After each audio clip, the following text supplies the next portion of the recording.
The honourable member for Foothills. Thank you very much, Mr. Speaker. My heart aches to be in the House speaking on this today. And I want to echo some words from my constituents. I know many of us in this room have had thousands of emails and phone calls from our constituents. Just a couple of quotes from some of those emails and phone calls. Never did I think I would see this in my country.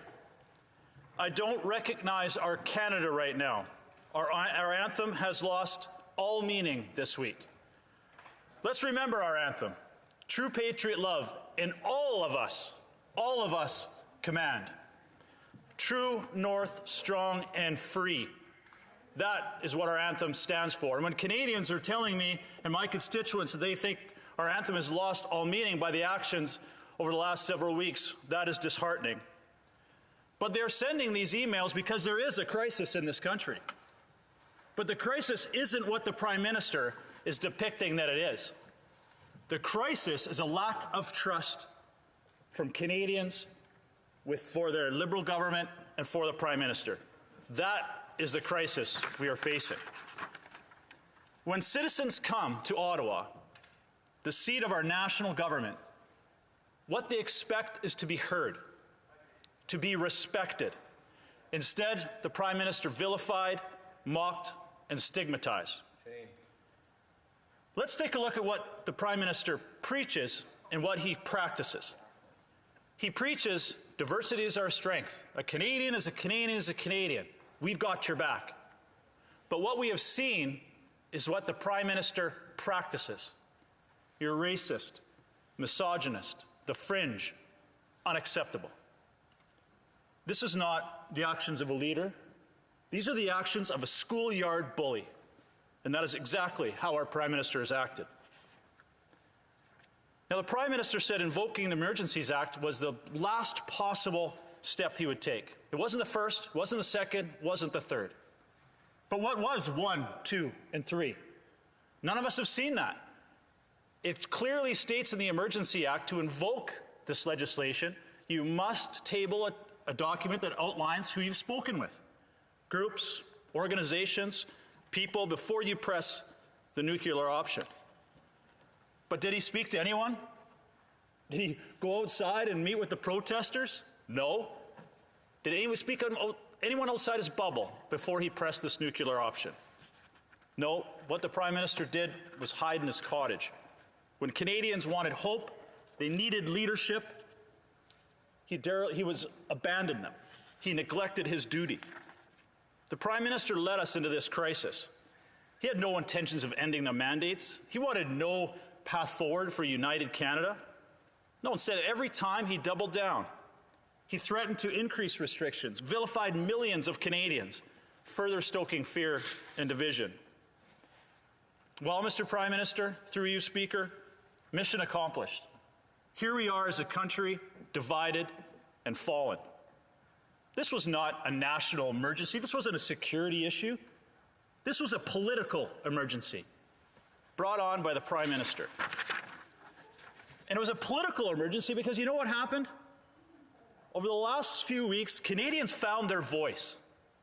They found their voice to stand up for what they believe in. They found their voice to push back against a bully.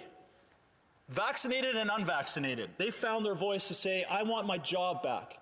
I want my family back. I want my life back. And when the Prime Minister saw Canadians standing up, he pressed the panic button. And that panic button was the Emergencies Act. And here I want to be very, very clear. The ramifications of invoking the Emergency Act are profound. That's because it's never been done before.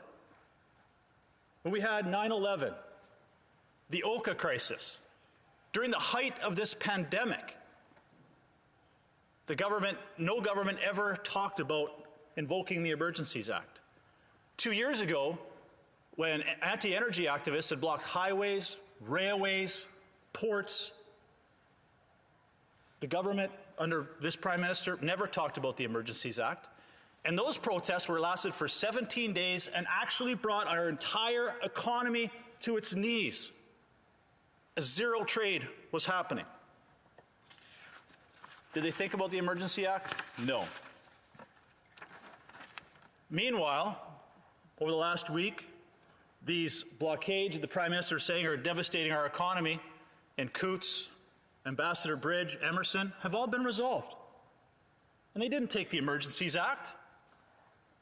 They were resolved because the police services in those areas used the tools that were available to them under the criminal code, existing tools. There's no need for the Emergency Act to resolve these blockades. Or, in many cases, people just went there and listened. Did the Prime Minister do that? He has refused to do that. Myself and several of my colleagues, we went to Coutts, spent hours with the organizers, talking to them. And you know what they said? They just wanted to be heard. That's what they were asking for. And they felt they were heard because we went there, reached out to them, had a conversation with them. And they started to make that decision to start pulling out. Because these are just families. These are just families from across Alberta, in my case in Coutts, who are frustrated. They're angry because no one was listening to them. And you know what happened at the end of that when they pulled off from the blockade? You can see it on YouTube. You can see it on video. They stood hand in hand with the police officers and sang "O Canada." In many cases, hugged one another and shook hands. That's what happens when you don't use a sledgehammer.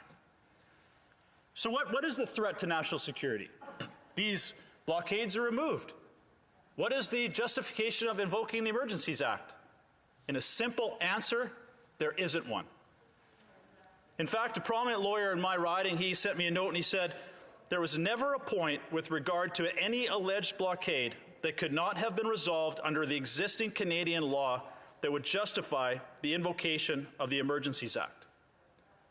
And then yesterday, in a scathing editorial, the Wall Street Journal stated, and I quote, "In abusing these powers in a non-emergency, the Prime Minister has crossed a democratic line."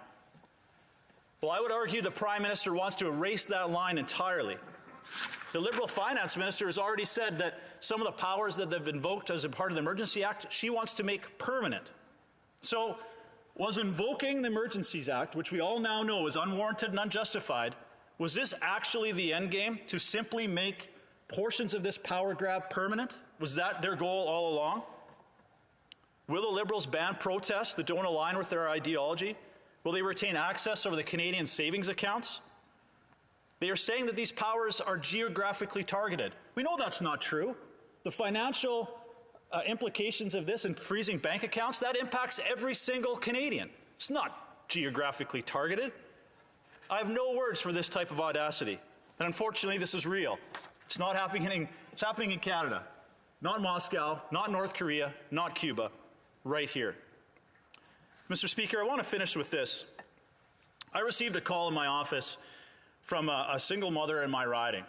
She donated $20 to the convoy because she felt this was something that was important. She wanted an end to the mandates.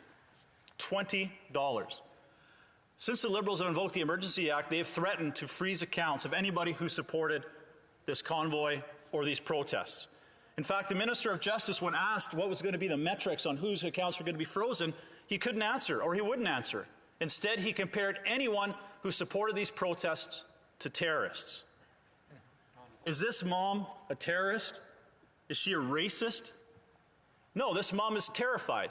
She's terrified she's going to get her accounts frozen, unable to feed her kids, maybe miss a mortgage payment and lose her home. This is who this mom is. Of course, she's not a terrorist, but this is the fear-mongering and the threats that are happening. This is a sad day in our country, Mr. Speaker. It is incumbent on all of us in this House, to defend the civil liberties when a governing party so callously and blatantly wants to travel over them. I look at the bricks in this House that were built on a strong foundation of democracy, freedom, and a strong, united country. This government is taking a sledgehammer to those foundational bricks of our democracy. We cannot and we must not let that happen. Question et commentaire.